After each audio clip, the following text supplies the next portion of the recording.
Price Lord Shalom. கர்த்தர் இயேசு கிறிஸ்துவின் நாமத்தில் வாழ்த்துக்கள் பல.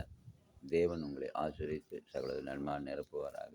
இன்றைய நாளிலும் கூட நீதிமொழிகள் 28:28 துன்மார்க்கர் எழும்பும்போது மனுஷர் மறைந்து கொள்ளுகிறார்கள், அவர்கள் அழியும் போதோ நீதிமான்கள் பெருகுகிறார்கள். அப்போ என்ன பண்ணணும்? துன்மார்க்கர் எழும்பும்போது மனுஷில் மறைஞ்சிடுவாங்களாம். துன்மார்க்கர் எழும்பக்கூடாது.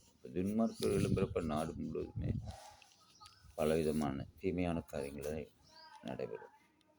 அப்போ சிறு பிள்ளைகள் நீங்கள் என்ன துன்மார்க்கமாக நடக்கக்கூடாது. சில பசங்க இருக்காங்க, ஸ்கூலுக்கு லீடர்னு சொல்லிட்டு ரவுடித்தனம் பண்ணிட்டு இருக்காரு. பார்த்தா இன்னைக்கு கண்டு எல்லாம் பயந்துக்காங்க. பார்த்தியா நான் எவ்வளோ பெரிய ஆளுன்னு. பின்னால் அவங்க முன்னேற முடியுமா? ரவுடித்தனம் பண்ணி வாழ்க்கையில் முன்னேற முடியாது. எங்கே போனால் அடி, வேதனைகள், துன்மார்க்கம் எல்லாம் மறைஞ்சிப்பாங்க. அப்போ பெருமையாக இருக்கும். நாளைக்கு ஜெயிலில் போய் அப்போ ரொம்ப கஷ்டப்படுறப்ப தெரியும், ஐயோ நம்ம படிக்கிற நேரத்தில் இப்படி விட்டுட்டோமே, நம்ம துன்மார்க்கமாக நடந்துட்டோமே, நம்ம வாழ்க்கையே கெட்டு போச்சு. மேரேஜ் பொண்ணு கொடுப்பாங்களா? மேரேஜுக்கு கல்யாணத்துக்கு பொண்ணு கொடுக்க மாட்டேன். ஐயோ இவன் ரவுடி, இவனுக்கு கொடுக்கக்கூடாது, துன்மார்க்கம் இவனுக்கு கொடுக்கக்கூடாது படிப்பாங்க. அப்போ பின்னால் கஷ்டப்படணும். அப்போ என்ன ஒன்று துன்மார்க்கர் கண்டுட்டு என்ன ஒன்று, துன்மார்க்கம் அவன் செய்கிறான், இவன் செய்கிறான், அவன் மட்டும் எப்படி இருக்கான பாரு, எவ்வளோ பணம் வச்சுருக்கானே, துன்மார்க்கம் செஞ்சு நிறைய சம்பாதிச்சிட்டானே அப்படின்னு நினைக்கக்கூடாது. நீங்கள் அதெல்லாம் துன்மார்க்கம் அந்த காசு நிலைத்திருக்குமா? நிலைத்தே இருக்காது. அதெல்லாம் எப்படி வந்து அப்படியே போயிடும்.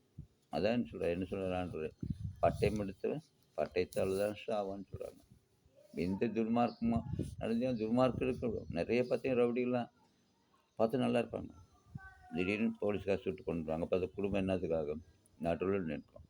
துன்மார்க்கமாக நடந்தீங்கன்னா குடும்பமே அல்ல, குடும்பமே நிலைத்து இருக்காது. அப்போ பார்க்குறப்ப துன்மார்க்கம், ஐயோ நீ கண்டு எவ்வளோ பயந்துக்க. ஒரு குடியார ரோட்டில் போனாலும் வெளில பயந்துப்பாங்க, ஐயோ மறைச்சிடுறாங்க. அது பெருமையாக இருக்குது. அது பெருமை வந்து எனக்காக ஆகுமா, நம்ம குடும்பத்துக்கு ஆகுமா? ஒன்றும் ஆகாது, வேஸ்ட் தான். அப்படியே ஒரு மந்திரவாதி, பெரிய மந்திரவாதி இருந்தாங்க. மந்திரவாதி என்ன பண்ணிட்டார், அவர் ரோட்டில் போனாலும் எல்லாம் மறைச்சிப்பா. ஐயோ இவன் வாயில் விழக்கூடாதுப்பா, இவங்கிட்ட விழுந்துட்டு இவன் ஏதாச்சும் மந்திரம் செஞ்சு போயிடுவோம்டா, நம்ம ஒதுக்கலாம், எல்லாம் மறைச்சிடுவாங்க. பெருமையாக இருக்குமா?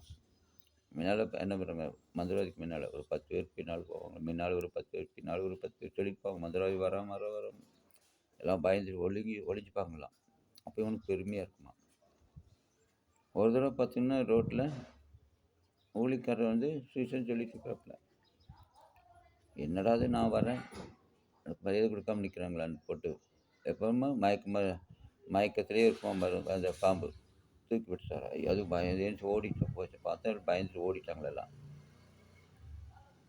அப்படி பயப்படுத்திட்டு இருந்தாராம். இப்படி இந்த கிறிஸ்தவர்கள்லாம் நமக்கு விரோதமாக வந்துடுவாங்கன்னு சொல்லிட்டு என்ன பண்ணிட்டாரான், கிறிஸ்துவ விரோதம் எதுவும் பண்ணணும்னு நினச்சான். அப்புறம் திடீர்னு ஒருத்தர் வந்து சொன்னாராம், எனக்கு இந்த கிறிஸ்துவுக்கு விரோதமாக எனக்கு மந்திரம் செய்யணும், அப்படி ஆச்சரியம் கொடுக்கும் எல்லாம் அந்த நைட் உட்காந்து மந்திரம் பண்ணிட்டு இருந்தாராம். 1008 மந்திரமே சொன்னாராம். அப்படியே பண்ணிட்டு கடைசியில் சொல்கிறப்ப, இதெல்லாம் கலைச்சிடு அப்படின்னாப்புல. இதெல்லாம் நீ கலைச்சிட, பிள்ளைகளுக்கு கிறிஸ்துவ முன்னால் எது செய்ய முடியாது. ஒரு பெரிய ஒளி வந்து அந்த ரூமில் வெளிச்சத்தில் ஒன்றும் பண்ண கண்ணே தெரியலையா. அப்போ இருந்துட்டார், ஐயோ என்னடா அது ஸ்டேஷன் கலைச்சல. அப்புறம் என்ன காரணம், ஏன்னு எது அப்படின்னு யோசிச்சு பார்த்தாங்க. யோசிச்சு பார்த்துட்டு, சரி கிறிஸ்தவர்களை தான் நமக்கு அவங்களுக்கு திறமை செஞ்சாங்க, அவங்க ஏதாச்சும் பண்ணியிருப்பாங்களா, நேரம் அங்கே போய் கட்டார். அப்போ போய் அவர் அந்த ஊழிக்காரர் அனுப்பிட்டாராம், சொல்லி கொடுத்தாராம், இப்படி இருக்குது, நீங்கள் துன்மார்க்கம் நடக்கக்கூடாது, இது துன்மார்க்கம் விரும்பவில்லை ஆண்டு. மந்திரவாதிகள் மந்திரம் அதெல்லாமே கிறிஸ்தவருக்கு படிக்காது, நீங்கள் எதுவும் செய்யாதீங்க, இது ஆண்டு உங்களுக்கு தெரிஞ்சிருக்காருன்னு சொல்லி என்ன பண்ணாராம். அப்போ மனம் திரும்பினாராம். அப்புறம் எல்லாம் மந்திரம் எல்லாம் விட்டுட்டு ஆண்டருக்கு ஊழியம் செஞ்சாராம். ஊழிக்காரன் மாறிட்டான். இப்போ என்னது, அவர் துன்மார்க்க குணத்தில் விட்டுட்டு இப்போ என்ன பண்ணுறாரு, ஊழியம் செய்ய ஆரம்பிச்சு. இப்போ பார்த்தீங்கன்னா என்ன பண்ண எல்லாரும் முயற்சிக்கிறாங்களா, ஐயோ அட நல்லா இருப்பான், எவ்வளோ மந்திரவாதி இருந்தேன், எவ்வளோ துன்மார்க்கமாக இருப்பார், மனம் திரும்பிட்டு பார்த்தா நல்லது. அவர் ஜெபம் நேரம் நல்லா போதும்மா, வியாதியில் குணமாக இது மாதிரி நல்லா அற்புதம் செய்கிறாராம். அப்போ என்ன பண்ணிச்சு, ஆண்டு பிரியமான காரியங்களை செய்தார். அது மாதிரி துன்மார்க்கர்கள் கண்டு என்ன பண்ண எல்லாம் மறைஞ்சிட்டாங்க. ஆனால் அவர் நீதிமானாக மாறினார். எப்படி துன்மார்க்க குணத்தில் விட்டுட்டு நீதிமானாக மாறினார். அவருக்கு எத்தனை பேர் வந்தாங்க, ஐயோ அங்கே கூப்பிட்றாங்க, இங்கே கூட வாங்க வாங்க வாங்க, எங்கள் வீட்டுக்கு வாங்க, எங்கள் ஊருக்கு வாங்க அப்படி கூப்பிட்டாங்க. யாருக்குமே வீட்டுக்கு சேர்த்தாதவங்க என்ன பண்ண இப்போ அவர் நீதிமானாக மாறிட்டார். அப்போ எல்லாரும் கூப்பிட்டாங்களாம். கூப்பிட்டு ஆசீர்வதிக்கிறோம். அப்போ நம்ம என்ன பண்ணணும்? துன்மார்க்க குணத்தை விட்டு சிறு நீங்கள் என்ன பண்ணணும்? துன்மார்க்க குணத்தை விட்டுறணும். இப்போ அது பெருமையாக இருக்கும். ஆனால் பெருமையெல்லாம் ஒரு நாளைக்கு பயமாக இருக்குமா? பயமாக இருக்காது. அப்போ தேவனுக்கு பிரியமானதை மட்டும் செய்யுங்க. தேவன் உங்களை ஆசீர்வதிப்பார். துன்மார்க்க குணத்தை விட்டுருங்க. நீதிமானாக மாறுங்க.